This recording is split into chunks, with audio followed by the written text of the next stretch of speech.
I'm sorry for that delay. Thank you, Shadi.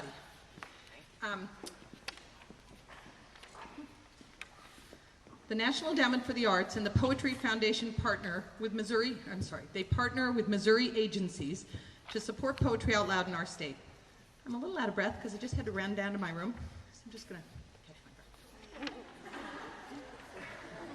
We have all these nice guests over here. Thanks to Ron, he brought the microphone.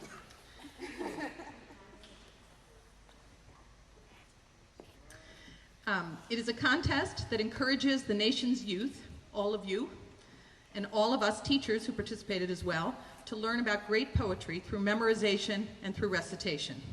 One goal of the program is to help students master public speaking skills, build self-confidence, and learn about literature. I think one of our goals is to do something all together, and I love that you all participate. Thank you. So we have hundreds of people who've participated at Crossroads, and the English department wants to thank all of you for the work and for the excellence.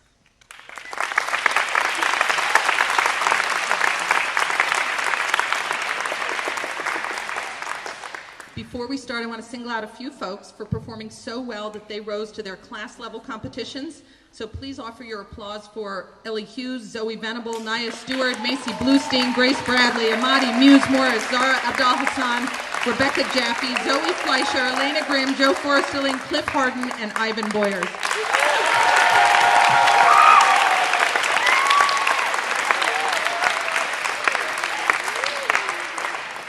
So finally, we find ourselves here with these 6 exceptional young people. Thank you, all of you, for the work that you have done up until now, and for the courage and for the personal excellence to bring your work to us again today. It takes so much to succeed in this competition, and you are all winners already for having participated so beautifully. So, a couple of notes and then we start. There will be about 30 seconds between each student as the judges are working. If you can keep it quiet, that's great. If you have a cell phone that might make a noise, it'd be great if it did not. How terrible that would be if all of a sudden we were interrupting them. You guys have been a fantastic audience in the past, and I appreciate that and the seriousness with which you listen to them for the work they bring us. So one last round of applause for these guys.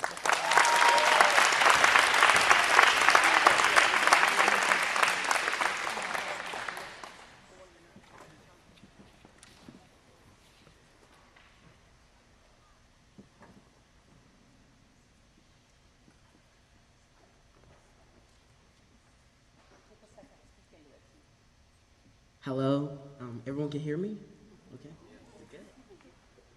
So, hi, my name is Kamal Muse Morris, and the poem that I am about to recite is Invictus by William Ernest Henley.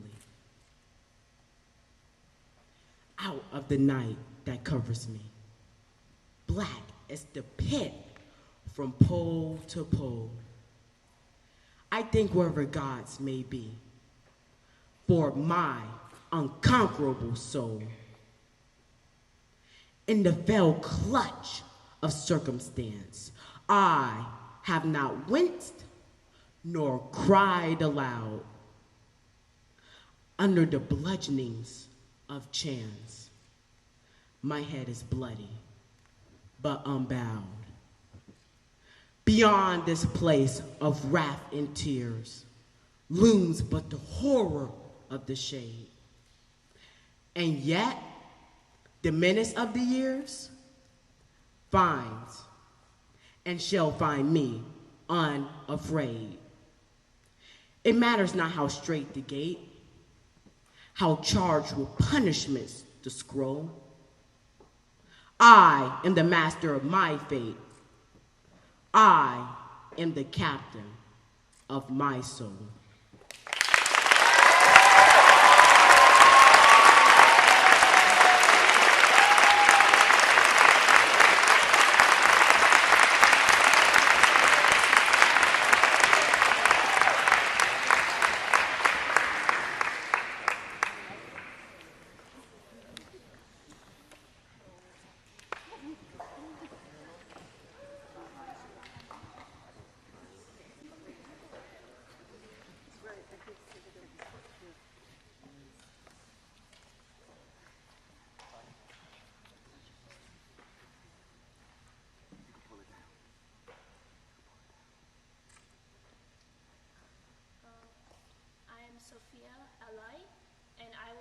Okay. And I will be performing After Working 60 Hours Again for What Reason by Bob Hickok. The best job I ever had was moving a stone from one side of the road to the other. This required a permit, which required a bribe.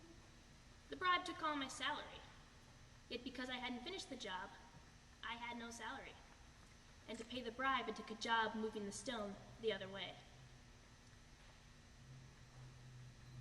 Because the official wanted his bribe, he gave me a permit for the second job. When I pointed out that the work would be best completed if I did nothing, he complimented my brain and wrote a letter to my employer suggesting promotion on stationery bearing the wings of a raptor spread in flight over a mountain smaller than the bird. My boss, fearing my intelligence, paid me to sleep on the sofa and take lunch with the official who required a bribe to keep anything from being done. When I told my parents, they wrote my brother to come home from university to be slapped on the back of the head. Dutifully, he arrived and bowed to receive his instruction, at which point sense entered his body, and he asked me what I could do by ways of the job. I pointed out that there were stones everywhere trying not to move. All it took was a little gumption to be the man who didn't move them. It is harder to explain the intricacies of not obtaining a permit to not do this. Just yesterday, he got a bit done and shaved, as if the lack of hair on his face has anything to do with the appearance of food on an empty table.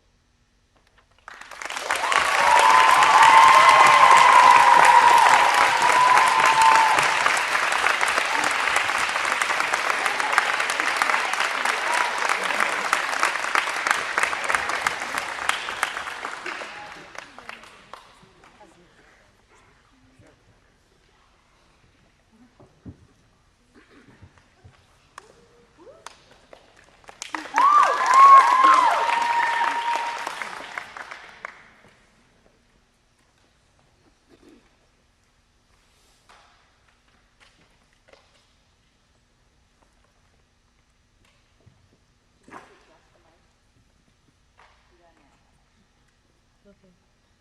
Can you hear me? Yes. Okay. My name is Malika Ferguson, and my poem is called Personal by Tony Hoagland. Don't take it personal, they said. But I did. I took it all quite personal. The breeze, and the river, and the color of the fields, the price of grapefruit and stamps, the wet hair of women in the rain. And I cursed what hurt me. And I praised what gave me joy, the most simple-minded of possible responses. The government reminded me of my father, with its deafness and its laws. And the weather reminded me of my mom, with her tropical squalls. Enjoy it while you can, they said of happiness. Think first, they said of talk. Get over it, they said at the School of Broken Hearts. But I couldn't, and I didn't, and I don't believe in the clean break. I believe in the compound fracture served with the sauce of dirty regret. I believe in saying it all, in taking it all back, in saying it again for good measure while the air fills up with I'm sorries, like wheeling birds and the trees look seasick in the wind. Oh, life, can you blame me for making a scene? You were that yellow caboose, the moon disappearing over a ridge of cloud. I was the dog, chained in some fool's backyard, barking and barking, trying to convince everything else to take it personal too.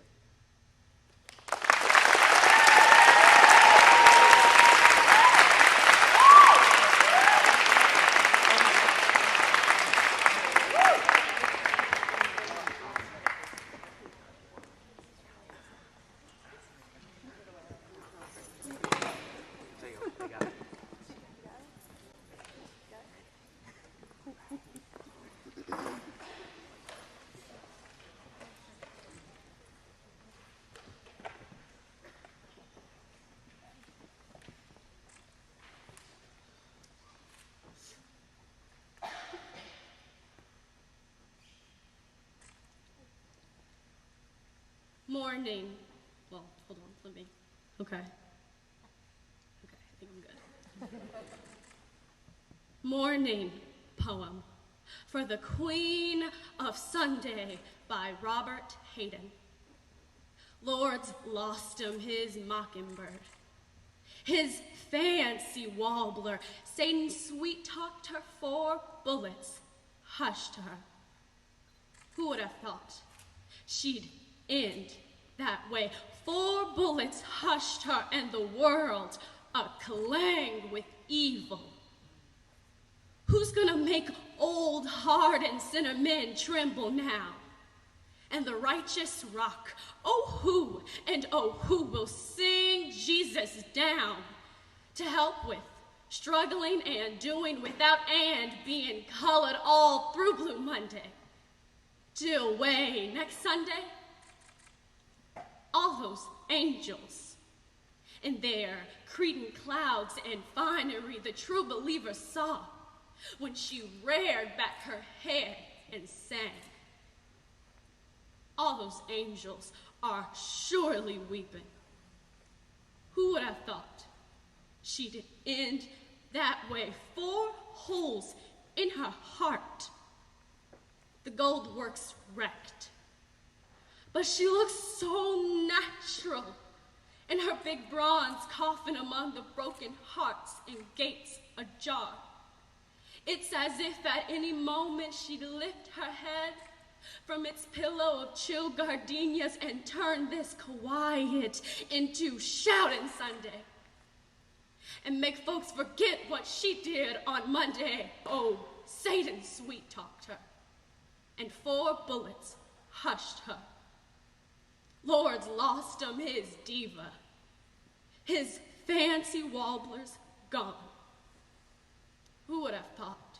Who would have thought she'd end that way?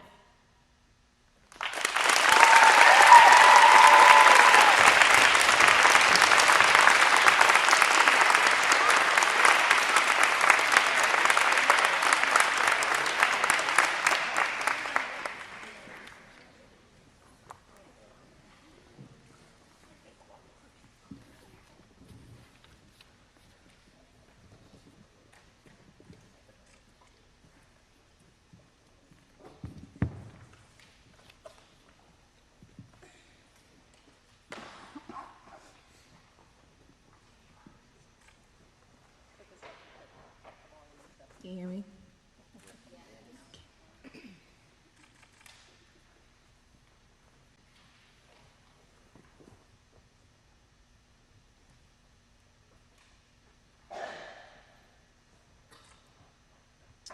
I'm a Fool to Love You by Cornelius Eady. Some folks will tell you the blues is a woman, some type of supernatural creature. My mother would tell you, if she could, about her life with my father, a strange and sometimes cruel gentleman. She would tell you about the choices a young black woman faces. Is falling in love with some man a deal with the devil? In blue terms, the tongue we use when we don't want nuance to get in the way. When we need to talk straight, my mother chooses my father. After choosing a man who was, as we sing it, of no account. This man made my father look good. That's how bad it was. He made my father seem like an island in the middle of a stormy sea. He made my father look like a rock. And is the blues the moment you realize you exist in a stacked deck? You look in the mirror at your young face, the face my sister carries, and you know it's the only leverage you've got. Does this create a hurt that whispers how you going to do? Is the blues the moment you shrug your shoulders and agree a girl without money is nothing? Dust to be pushed around by any old breeze. Compared to this, my father seems briefly to be a fire escape. This is the way the blues works its sorry wonders, makes trouble look like a feather bed makes the wrong man's kisses a healing.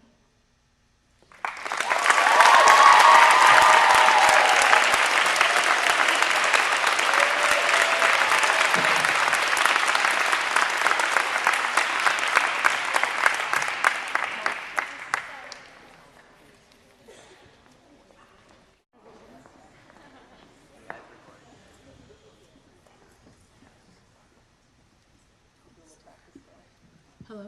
Yeah.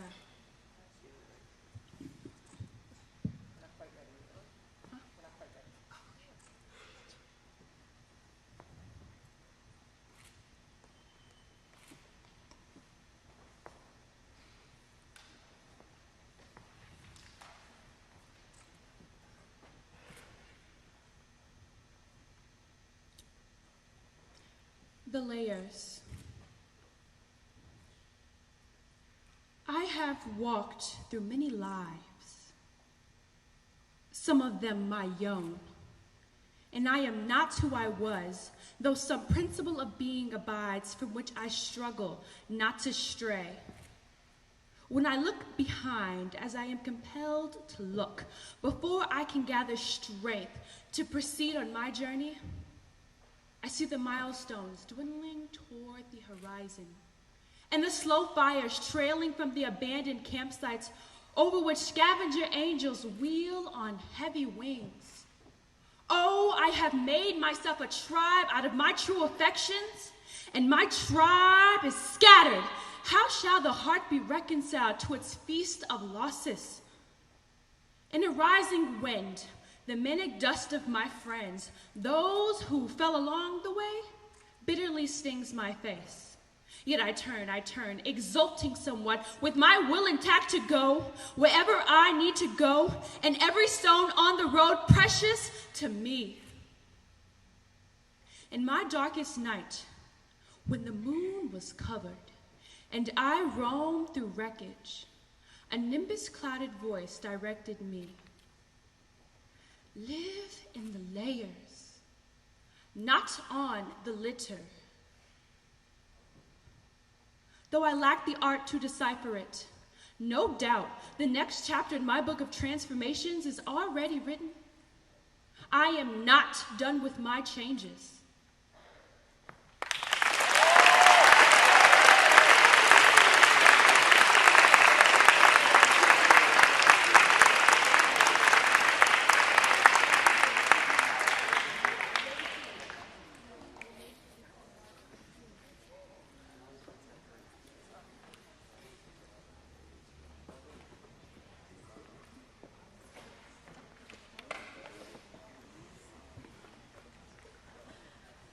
So I've had the pleasure of going to both the regional and the state competitions, which is what happens after this. And I can tell you, because I've seen it, this is as good as it gets. These guys were incredible. So.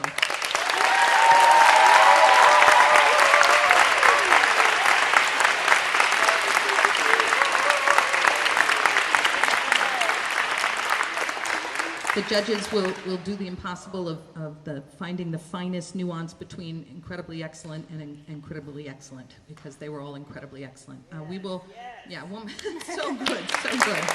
We will know by lunch, and we'll put a poster up near the front office, a sign up. But I know I sound a little trite, but they are clearly all winners. They are winners for having participated and worked so hard, and they are winners for standing up here and doing that as beautifully as they did. And we are proud to call them ours. So we'll know soon. Thank you all.